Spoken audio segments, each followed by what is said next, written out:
This is Matthew chapter 7, verse 21. Not everyone that saith unto me, Lord, Lord, shall enter into the kingdom of heaven, but he that doeth the will of my Father which is in heaven. I want to give all praise, honor, and glory unto Yahweh, Bahashem, Yahweh Shai, Bahawah Chakadash. I will give double honors to the apostles and elders of GMS who have taught us this word and teach us this word today.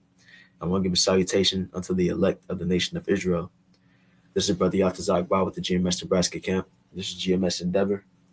And in this lesson, what I want to go over is, those who do the will of the Most High will be those who receive salvation.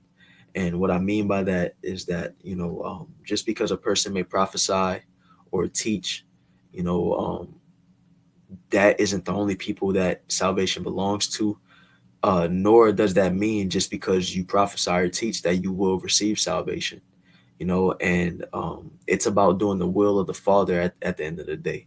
It's about doing the will of Yahweh Ba'ashem Yahweh Shai, in whatever your lot may be. And so let's read on, and I'll, expound on it and what I mean. Actually, before we read on, because like I said in verse 21, just because you call on the Lord, that doesn't necessarily mean that you will enter the kingdom of heaven if you're not doing his will. You can have the names, you can know this truth, but if you're being, if we're being wicked, that doesn't mean that we will receive salvation. Just like if we read on into verse 22, it says, many will say to me in that day, Lord, Lord, have we not prophesied in thy name, and in thy name have cast out devils, and in thy name done many wonderful works? And then will I profess unto them, I never knew you. Depart from me, ye that work iniquity. And why did these men, those men who will have prophesied, will have done the work, why would they still not receive salvation? Because they weren't doing the will of the Lord. And the will is more than just prophesying. The will is more than just teaching. The will is being a brother. The will of the Lord is, putting others before yourself, putting the Lord before yourself, and in all ways. As the scriptures say, the two greatest commandments is to love the Most High with all your heart, to love your neighbor as you would yourself. That's doing the will of the Lord, walking in the fruits of the Spirit, being temperate, being being long suffering, being peaceful within the will. That's doing the will of the Lord. And like I mentioned before, it's not just about teaching or prophesying, because as it says in Psalm chapter 84, verse 10, for a day in thy courts is better than 1,000. I had rather be a doorkeeper in the house of my power than to dwell in the tents of wickedness.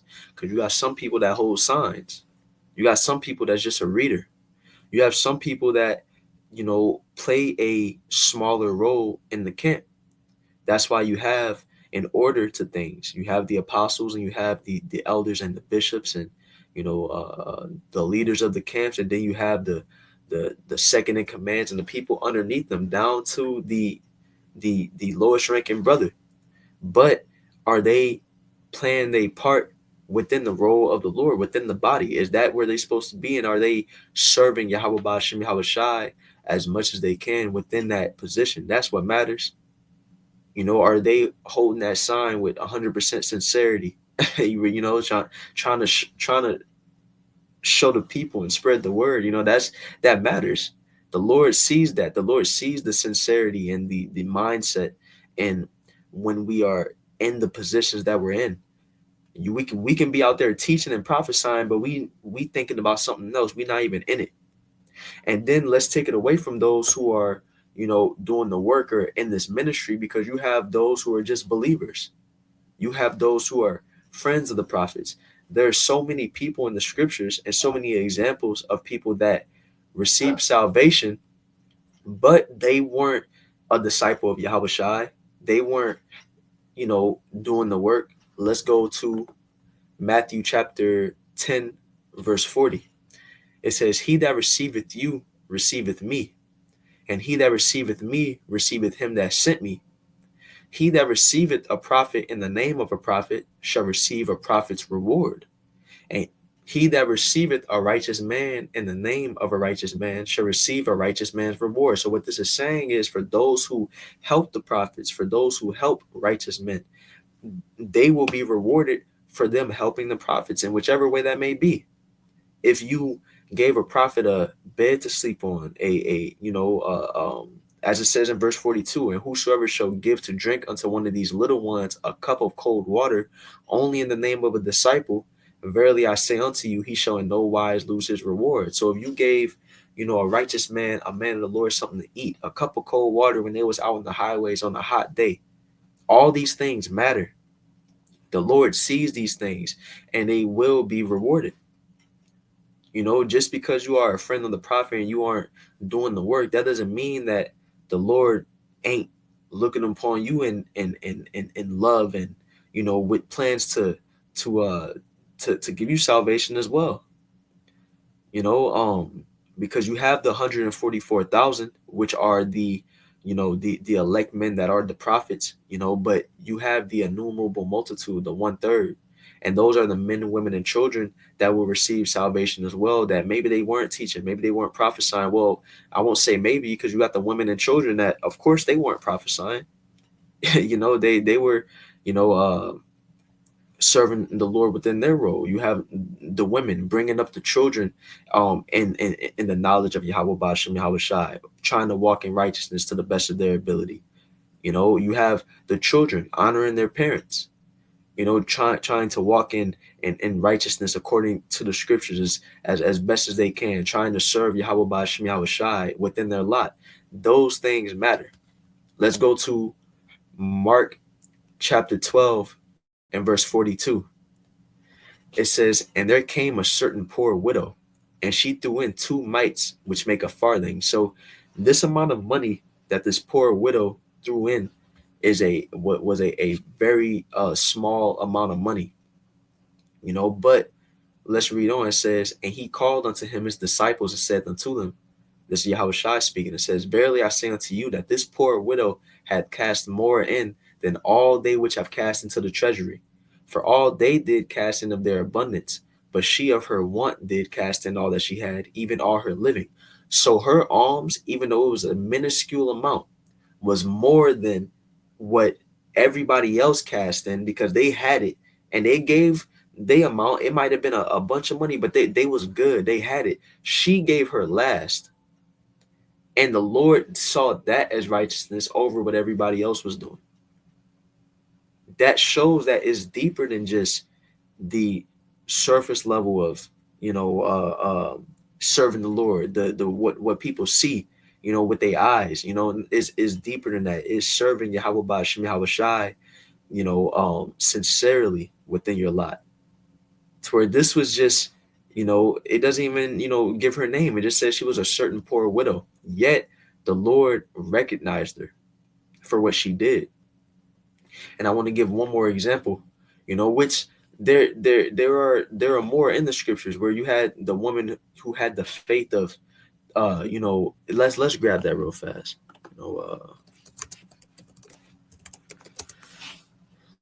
Let's grab that real fast. This is Matthew chapter 9, and we'll go to verse 20. It says, and behold, a woman which was, let's start verse 19. It says, and Yahweh Shai arose and followed him, and so did his disciples. And behold, a woman which was diseased with an issue of blood 12 years came behind him and touched the hem of his garment. For she said within herself, if I may but touch his garment, I shall be whole. But Yahweh Shai turned him about, and when he saw her, he said, daughter, be of good comfort. Thy faith had made thee whole. And the woman was made whole from that hour. Her faith, made the Lord heal her, because it's about having faith in Yahweh Shai. It's about the sincerity of it. There's a woman who's been doing a great work for this camp over the years, where she will she always brings us books, and we have so many books from this one woman, and within her lot, that's what she does. I'm not sure where she's getting these books from, but it be really good books that she'll give us in boxes, And the Lord is going to see that, and that's going to be rewarded, because it goes right back to Matthew chapter 10 verse 40 through, or Matthew chapter 10, verse 40 through 42. You're receiving a prophet, and you will receive a prophet's reward for that. You're being a help, and that's serving the Lord within your lot. So the faith of this woman was deemed as righteousness. You have the you have the man that was being crucified next to Yahweh Shai. That you had two men being crucified next to Yahweh Shai, and one was being slick with Yahweh Shai. He was saying, "Man, if you the Savior, then save us from off these crosses right now." You ain't no anointed. That's basically what he was saying. But then you had the other man that rebuked the man talking slick to Yahweh Shai, and he said, "Don't talk to him like that, because this is the Son of the Most High." And then he confessed that he was the Son of the Most High, because he said, "When you come into your kingdom, remember me." And what did Yahweh Shai say? He said, "Today you will be with me in paradise." The man just confessing that Yahweh Shai was the Son of the Most High and rebuking the other dude, that was counted as righteousness. These are the things that matter. Of course, our job as prophets matter. Of course, our job as teachers matter, because we have a great responsibility in this truth. But that doesn't mean that these people who have these quote unquote smaller roles, because I don't even want to call them smaller roles, they are what they are. Just because these people have these different roles doesn't mean that it doesn't matter. The Lord sees that. So a person's small act may be counted as more righteous than many of a person's act. It's about you know uh serving the Lord in your role. I can say it over and over, Salakia, for being so repetitive. But I want to grab this last example of what I mean within this lesson of you know serving the, doing the will of the Most High within your lot, and being counted as righteous, receiving salvation because of that. I want to grab Luke chapter 23 verse 50, and it says, "And behold, there was a man named Joseph, a counselor, and he was a good man and a just. The same had not consented to the counsel and deed of them.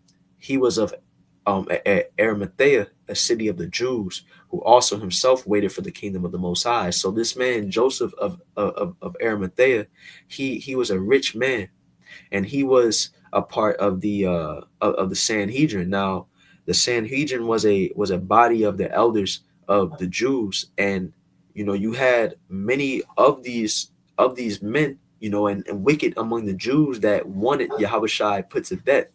Joseph wasn't one of them. He was a good man. He was just. Now we're going to go into why it calls him a good man and just. So what does it say? It says, "This man went unto Pilate and begged the body of Yahweh Shai, and he took it down and wrapped it in linen and laid it in a sepulchre that was hewn in stone, wherein never man before was laid." So let's go into the study guide, the David Guzik study guide about this. So it says, "This man went to Pilate and asked for the body of Yahweh Shai." So it says, "Customarily, the bodies of crucified criminals were left on their crosses to rot or be eaten by wild animals. But the Jews wanted no such horror displayed during the Passover season, and Romans were known to grant the corpses to friends or relatives for proper burial. Joseph did not serve Yahweh Shai in many ways, but he did serve him in ways no one else did or could. It was not possible for Peter, James, John, or even the many women who served Yahweh Shai to provide a tomb. But Joseph could and did. We must serve the Most High in whatever way we can." And this was beautiful. When I read this, this was exactly what I was thinking about through the Spirit. Joseph of Arimathea had the means to serve Yahweh Shai in a way that nobody else could. He had the opportunity. So when we have different resources, when we are able to house a brother when he needs help, or when we have something that our brother may not have, or we're able to help in the way that we're able to help, we can bring food, we can bring whatever, you know that matters. We serve the Most High in whatever way we can. And this is how Joseph of Arimathea served the Most High, even though he wasn't a disciple. He was a disciple in secret. He believed on Yahweh Shai in secret because of the position that he had within the Sanhedrin. The position he had amongst the Jews. But when it came time, he did his part, and it was a great part that he played. Because he gave a tomb to Yahweh Shai. And let's read on. It says, and he took it down and wrapped it in linen and laid it in a sepulchre that was hewn in stone, and wherein never man before was laid. Right. He gave Yahweh Shah a special burial. It says, and that day was the preparation, and the Sabbath drew on. And the women also which came with him from Galilee followed after, and beheld the sepulchre, and how his body was laid. And they returned and prepared spices and ointments, and rested the Sabbath day according to the commandment. So Joseph of Arimathea had the means and the opportunity to give Yahweh Shai a special burial to give him a sepulcher or a tomb that nobody else had, to anoint his body with the spices and ointments, and wrap him up. And that was his part in serving Yahweh Ba'ashem Yahweh Shai, and that's counted for righteousness. So um that's all I wanted to get with this lesson. Once again, I want to give all praises unto Yahweh Bahashem Yahweh Shai Bahar Chakwadash. I want to give double honors to the apostles and elders of GMS who have taught us this word, teach us this word today, and a salutation unto the elect. Shalom.